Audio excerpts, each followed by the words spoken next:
Assalamualaikum warahmatullahi wabarakatuh. Nama saya Vivit Andriani. Nomor induk mahasiswa AB221104. Saya mahasiswa alih kredit angkatan 6 Universitas Kusuma Surakarta. Saya di sini akan melaksanakan klasa tentang deteksi dini masalah mental emosional pada balita.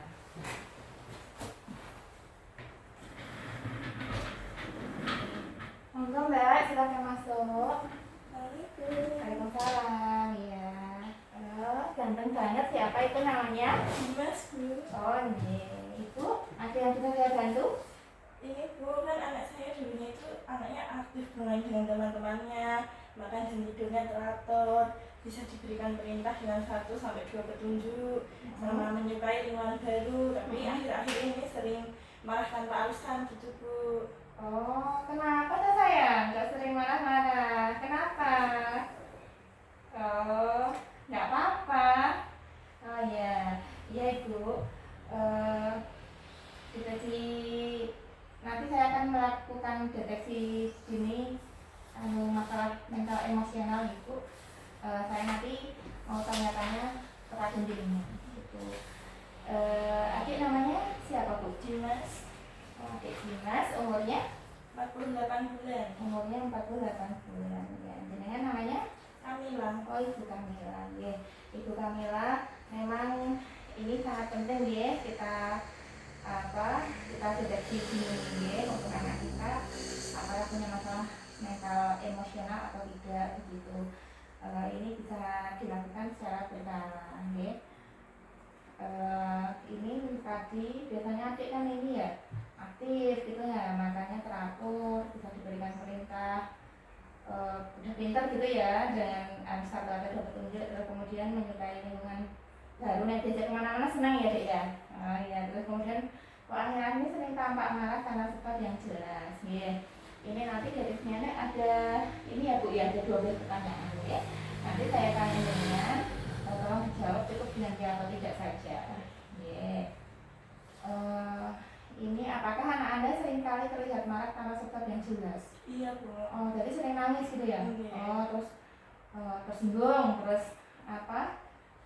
Jadi nggak enakan gitu ya? Iya. Oh ya. Terus apakah anak Anda tampak menghindar dari teman-teman atau anggota keluarganya? Tidak. Enggak. Seperti kok jadi senang di WA, terus sedih, terus biasanya senang jadi nggak senang gitu enggak ya? Oh enggak, alhamdulillah enggak ya.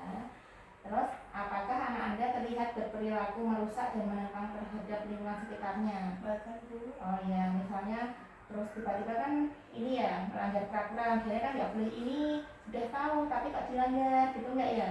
Terus jadi suka mencuri, jadi suka kegiatan yang membahayakan dirinya gitu enggak ya? Tidak. Oh iya. Terus yang keempat, apakah anak Anda memperlihatkan adanya perasaan ketakutan atau kecemasan berlebihan yang tidak dapat dijelaskan asalnya dan tidak sebanding dengan anak lain seusianya? Bahkan Ibu. Misalnya itu tiba-tiba kok mati-mati kok dan dewe gitu loh, padahal temennya biasa aja main bareng-bareng. Oh nggak ada ya. Ya, terus apakah anak Anda mengalami keterbatasan karena adanya konsentrasi yang buruk? Jadi kok tiba-tiba itu sulit konsentrasi gitu loh, dikandani kok jadi ngeblank gitu? Buatan ya? Pinter kok ya Mas Dimas. Apakah anak Anda menunjukkan perilaku kebingungan sehingga mengalami kesulitan dalam berkomunikasi dan membuat keputusan? Tidak. Tidak ya, tetap pinter ya Mas Dimas ya. Ya, apakah anak Anda menunjukkan adanya perubahan pola tidur? Tiba-tiba kok nek malam itu kok tiba-tiba bangun, terus mengeluh sering susah tidur gitu, atau sampai mengigau gitu? Tidak ya. Tidurnya tetap nyenyak ya Mas ya. Apakah anak Anda mengalami perubahan pola makan? Buatan ya. Jadi maknya tetap lahap ya. Iya. Ya, alhamdulillah tetap lahap, terus tetap mau makan gitu ya.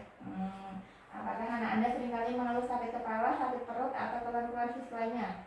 Nggak sama sekali ya. Sebenarnya tetap ini ya, tetap biasa ya, cuma itu tadi ya, sering marah-marah aja. Terus yang ke-10 pertanyaannya ya Bu, apakah anak Anda seringkali mengeluh putus asa atau berkeinginan untuk mengakhiri hidupnya? Bahkan. Oh tidak ya. apakah anak Anda menunjukkan adanya kemunduran perilaku atau kemampuan yang sudah dimilikinya. Misalnya kemarin itu udah nggak ngompol Bu, tapi kok sekarang ngompol lagi, atau udah nggak seneng ngedot kok ngedot lagi gitu.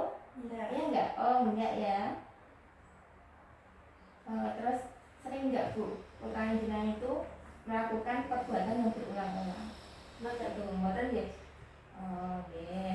Ini Bu, ini tadi dari daftar pertanyaan ya Bu, ada 12 pertanyaan itu. Yang iya itu cuma satu Bu. Nah, mungkin Ibu adik itu mungkin sering marah itu pertama mungkin kurang perhatian Ibu, mungkin Ibu bekerja atau Bapak bekerja begitu ya, jadi kurang perhatian. Makanya jenengan juga harus meluangkan waktu ya untuk putranya gitu. Terus kemudian mungkin karena pengaruh gadget nih Bu. Nah, gadget itu kan pengaruhnya sangat luar biasa ya, mungkin karena sering pegang gadget, jadi kan apa sering jadi marah-marah karena terus ikut-ikutan ya di YouTube atau apa begitu. Sementara ini juga bukan masalah yang ini berarti ya. Ini cukup dengan cukup dengan pendekatan saja, insya Allah nanti marah-marahnya itu akan hilang dengan sendirinya ya. Terus ini Bu, nanti itu adik itu tetap ini ya ya biasa aja di rumah itu ya, cukup dikasih perhatian yang lebih saja gitu ya. Kira-kira sampai di sini ada kontennya kan Bu? Sudah Bu, terima kasih. Oh iya Mas Dimas, ya bagus. Ini ya nanti nggak boleh marah-marah lagi, kalau minta apa-apa itu bilang aja sama mama ya Le, nggak boleh kayak marah-marah ya. Oh iya pinter.